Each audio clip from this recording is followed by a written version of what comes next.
आज हम लोग देखेंगे विषमांगी साम्य में द्रव्य अनुपाती क्रिया के नियम का अनुप्रयोग। इसके पहले हम लोग समांगी साम्य में द्रव्य अनुपाती क्रिया के नियम के बारे में देखे थे। आज उसी को देखेंगे, विषमांगी साम्य में द्रव्य अनुपाती क्रिया के नियम का अनुप्रयोग। तो सबसे पहले जान लेते हैं, विषमांगी साम्य में जो पदार्थ विषमांगी प्रावस्था में होते हैं उनके सक्रिय द्रव्यमान या आंशिक दाब स्थिर होते हैं। तो उन्हें जो है Kp और Kc के मान में क्या कर उसे सम्मिलित कर लिया जाता है और Kc के व्यंजक में इन पदार्थों का सक्रिय द्रव्यमान कितना मान लिया जाता है, 1 मान लिया जाता है। जो Kc के व्यंजक होते हैं, Kc के व्यंजक में इन पदार्थों का सक्रिय द्रव्यमान इन पदार्थों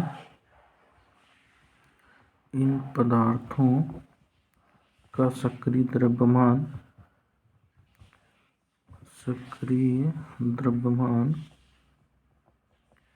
कितना मान लिया जाता है, 1 मान लिया जाता है।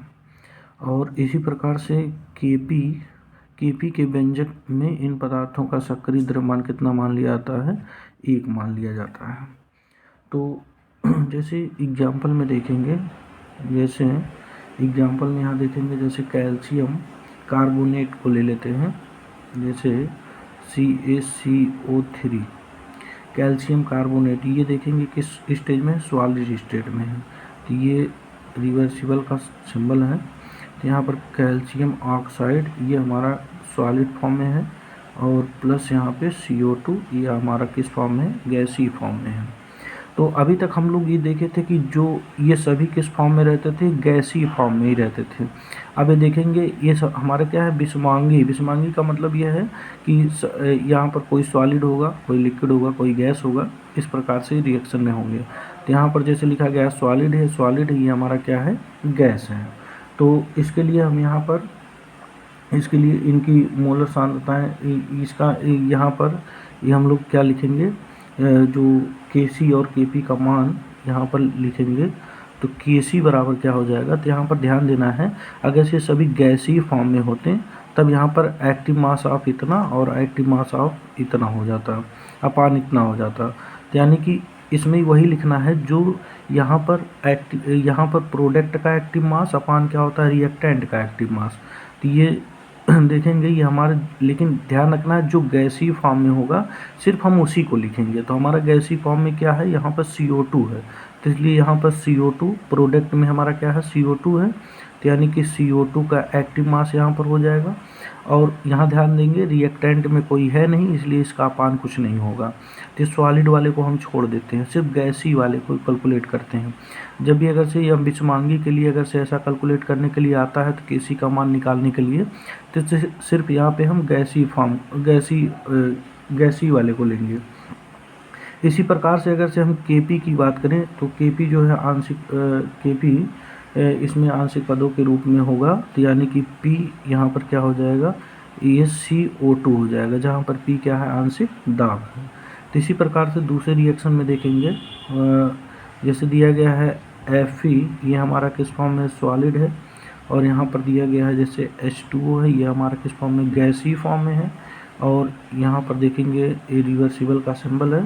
तो ये Fe3O4 ये हमारा किस फॉर्म में है, सॉलिड फॉर्म में है। प्लस जो है यहाँ पर देखेंगे H2 ये हमारा किस फॉर्म में, गैसीय फॉर्म में। इसको जो बैलेंस करेंगे तो यहाँ पर हम 3 लगा देंगे, तो यहाँ पर 4 लगा देंगे और यहाँ पर क्या हो जाएगा, ये आपका 4 हो जाएगा। तो ये आपका इक्वेशन जो है बैलेंस हो जाएगा।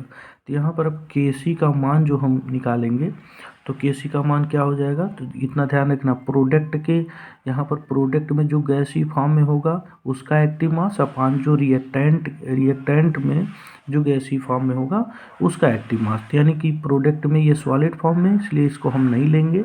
यहाँ पर एक गैसीय फॉर्म में, इसलिए प्रोडक्ट का एक्टिव मास क्या हो जाएगा, एक्टिव मास ऑफ H2 का पावर क्या हो जाएगा, यहाँ पे 4 अपान क्या हो जाएगा, रिएक्टेंट में यहाँ पर क्या है, गैसीय फॉर्म में यहाँ पर H2O है। तो इसलिए यहाँ पर लिखेंगे एक्टिव मास ऑफ H2O का यहाँ पे कितना हो जाएगा, पावर 4 हो जाएगा। ऐसे ही Kp के फॉर्म में लिखेंगे, Kp बराबर क्या हो जाएगा, तो यहाँ पर आंशिक दाब P, यहाँ पर हो जाएगा H2, ये हो जाएगा, तो ये इसका पावर क्या हो जाएगा 4 हो जाएगा अपान ये हो जाएगा आपका P, ये P जहाँ पे आंशिक दाब है, जब Kp के फॉर्म में लिखा जाता है तो यहाँ पर P हो जाता है, उसको हम आंशिक दाब के रूप में लिखते हैं। तो यहाँ पर इसका पावर कितना हो जाएगा, यहाँ पर 4 हो जाएगा। यहाँ पर एक चीज़ ध्यान देंगे, यहाँ पर हमने 2 लिख दिया है, यहाँ पर कितना हो जाएगा, यहाँ पे 4 हो जाएगा। तो यहाँ पर देखेंगे ऐसे ही और रिएक्शन देखेंगे, जैसे लिखा गया है NH4HS, यहाँ पर ये देखेंगे सॉलिड फॉर्म में है, और हमारा इक्वेशन क्या है, यहाँ पर लिखा गया है जैसे NH3 है, ये हमारा किस फॉर्म में है, गैसीय फॉर्म में है, और प्लस देखेंगे H2S, ये भी हमारा किस फॉर्म में है, गैसीय फॉर्म में। तो इसका Kp और Kc का मान क्या होगा, तो Kc बराबर जो हो जाएगा Kc बराबर, यानी कि यहाँ पर ये प्रोडक्ट का एक्टिव मास अपान रिएक्टेंट का एक्टिव मास ये होता है, तो यानी कि यहाँ पर लेकिन उसी को लिखेंगे जो गैसीय फॉर्म में होगा। तो गैसीय फॉर्म में हमारा ये है और ये है, ये सॉलिड फॉर्म में इसको लिखना नहीं है, इसलिए यहाँ पर लिखेंगे एक्टिव मास ऑफ NH3 यहाँ पर लिखेंगे, और यहाँ पर क्या हो जाएगा, एक्टिव मास ऑफ H2S हो जाएगा, यहाँ पर एक्टिव मास ऑफ H2S हो जाएगा। इस तरीके से ऐसे ही Kp का मान भी निकालेंगे, तो Kp बराबर यहाँ पर क्या हो जाएगा, यहाँ पे PNH3 हो जाएगा, PNH3, और इसको यहाँ ब्रैकेट में भी लिख सकते हैं या ऐसे ही लिख सकते हैं, कोई दिक्कत नहीं है। यहाँ पर ये हो जाएगा P इंटू क्या हो जाएगा H2S, ये गैसीय फॉर्म में हो जाएगा। इस प्रकार से यहाँ पर Kp और Kc का मान निकालते हैं। एक रिएक्शन और देखते हैं, एक जैसे यहाँ पर लिखा गया है, इक्वेशन नंबर नेक्स्ट देखेंगे, जैसे यहाँ पर कार्बन लिखा गया है, ये हमारा सॉलिड फॉर्म में है, प्लस जैसे H2O लिखा गया हमारा किस फॉर्म में, गैसीय फॉर्म में है, यहाँ पर रिवर्सिबल का सिंबल है, तो यहाँ पर देखेंगे CO कार्बन मोनोऑक्साइड है, प्लस यहाँ पे H2O ही हमारा किस फॉर्म में, गैसीय फॉर्म में है। यहाँ पर Kc और Kp का मान क्या हो जाएगा यहाँ पर, तो Kc बराबर ये हो जाएगा जो गैसीय फॉर्म में होगा प्रोडक्ट का, तो यहाँ पर ये हो जाएगा एक्टिव मास ऑफ यहाँ पर कार्बन मोनोऑक्साइड, और यहाँ पर हो जाएगा एक्टिव मास ऑफ किसका हो जाएगा, H2 हो जाएगा। अपान कितना हो जाएगा, इधर देखिए गैसीय फॉर्म में हमारा H2O है, तो यानी कि हो जाएगा H2O का एक्टिव मास, और ये सॉलिड फॉर्म में इसलिए इसको नहीं लिखेंगे। ऐसे ही Kp के लिए लिखेंगे, तो Kp के लिए यहाँ पर क्या हो जाएगा, PCO हो जाएगा इंटू यहाँ पर PH2 हो जाएगा, जहाँ पे P क्या है, आंशिक दाब है। जब Kp के फॉर्म में लिखा जाता है तो यहाँ पर आगे P लिख दिया जाता है, तो ये हो जाएगा। नीचे लिखेंगे यहाँ पर H2O हो जाएगा, P हमारा कैपिटल में रहेगा, ये हमारा नीचे रहेगा, इस तरीके से यहाँ पर लिखेंगे। लेकिन ये ध्यान देना है कि विषमांगी साम अपक्रियाओं के लिए जो सूत्र होता है, वो सूत्र हमारा क्या होता है, Kp बराबर क्या होता है, Kc इंटू ब्रैकेट में क्या हो जाएगा, RT डेल्टा N हो जाएगा। ये हमारा फार्मूला होता है विषमांगी के लिए हम प्रयोग करते हैं। लेकिन यहाँ पर ध्यान ये देना है, जो डेल्टा N है, डेल्टा N गैसीय उत्पादों तथा गैसीय अपचारकों के मोलों की संख्या का अंतर है। तो यहाँ पर ये जो है, यहाँ क्या है, गैसीय, यहाँ लिख दे रहे हैं, जहाँ डेल्टा N बराबर क्या है, गैसीय उत्पादों तथा गैसीय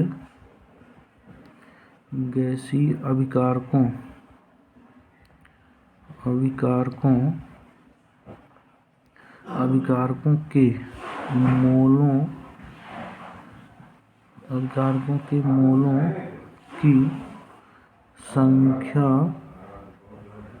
का अंतर है। ठीक, यहाँ पर तो सभी उत्पादों तथा सभी अभिकारकों के लिए यहाँ पर अभिकारकों के मोलों की संख्या का यहाँ पर कह सकते हैं कि ये जितना यहाँ पर ये सभी अभिकारक और सभी यहाँ पर सभी उत्पाद तथा सभी अभिकारक के मोलों का अंतर नहीं होता, बल्कि यहाँ पर सिर्फ गैसीय उत्पादों और गैसीय अभिकारकों के मोलों की संख्या का अंतर होता है। तो यहाँ पर सभी वर्ड का प्रयोग नहीं करेंगे। इस तरीके से हम यहाँ पर डेल्टा मतलब यहाँ पर डेल्टा एन की वैल्यू यहाँ पर हम लोग लिखेंगे। तो यहाँ पर इस तरीके से यहाँ पर सॉल्व करेंगे। तो अगर से विषमांगी साम्य द्रव्य अनुपाती क्रिया के नियम के अनुप्रयोग की बात आती है तो इस तरीके से हम यहाँ पर सॉल्व करेंगे। कोई भी इक्वेशन इस तरीके से कोई भी सॉल्व होगा तो यानी कि विषमांगी साम्य द्रव्य अनुपाती क्रिया के नियम का अनुप्रयोग की जब बात करेंगे तो केसी के व्यंजक में इन पदार्थों का सक्रिय द्रव्यमान कितना होता है, 1 होता है। केपी के व्यंजक में इन पदार्थों का सक्रिय द्रव्यमान कितना होता है, 1 होता है। तो जैसे हम इक्वेशन यहाँ पर लिखेंगे कैल्शियम कार्बोनेट सॉलिड फॉर्म में है, ये देखेंगे सॉलिड फॉर्म में, ये हमारा गैस फॉर्म में है। तो केसी का मान और केपी का मान सिर्फ उसी को लिखेंगे जो गैसीय फॉर्म में होंगे। तो गैसीय फॉर्म में हमारा ये है और गैसीय फॉर्म में हमारा ये है। ऐसे ही दूसरे क्वेश्चन में यहाँ पर ही सॉल्व किया गया है। इसी प्रकार से हम यहाँ पर इसे निकालेंगे। तो आज के लिए बस इतना ही। धन्यवाद।